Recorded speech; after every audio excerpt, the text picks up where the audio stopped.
उत्तर प्रदेश के एक छोटे से गांव में एक पुरानी वीरान हवेली थी। गांव वाले उसे काली हवेली कहते थे।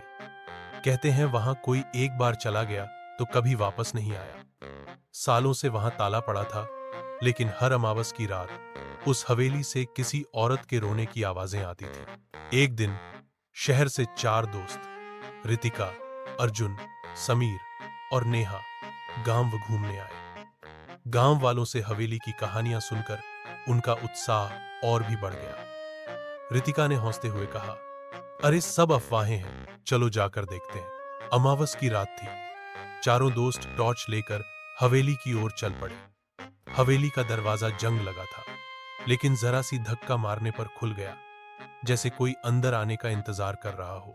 हवेली के अंदर अजीब सी ठंडक थी। दीवारों पर जाले, फर्श पर धूल और सन्नाटा।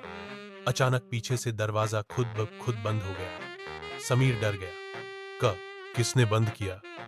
अर्जुन ने मजाक उड़ाया। हवा होगी यार। जैसे ही वे अंदर के कमरे में पहुंचे, नेहा की टॉर्च बंद हो गई। वह घबराकर बोली, कुछ गड़बड़ है।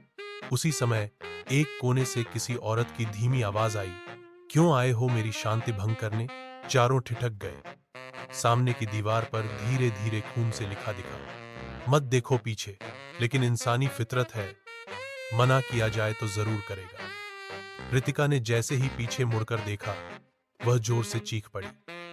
एक बिना चेहरा वाली औरत हवा में तैर रही थी। उसके लंबे बाल जमीन तक लटक रहे थे। अर्जुन ने सबको खींचते हुए बाहर की ओर दौड़ाया, लेकिन हर दरवाजा बंद था। हवेली का नक्शा बदल चुका था।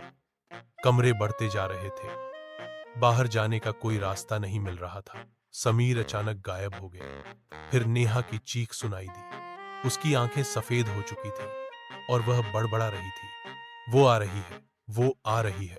अर्जुन और रितिका किसी तरह खिड़की तोड़कर बाहर कूदे। सुबह गांव वालों को रास्ते में बेहोश मिले। जब होश आया तो वे सिर्फ इतना कह सके, हवेली जिंदा है और वो आज भी हमारे दोस्तों को पुकारती है। कहते हैं अब हर अमावस की रात हवेली से दो नई आवाजें आती हैं, समीर और नेहा की।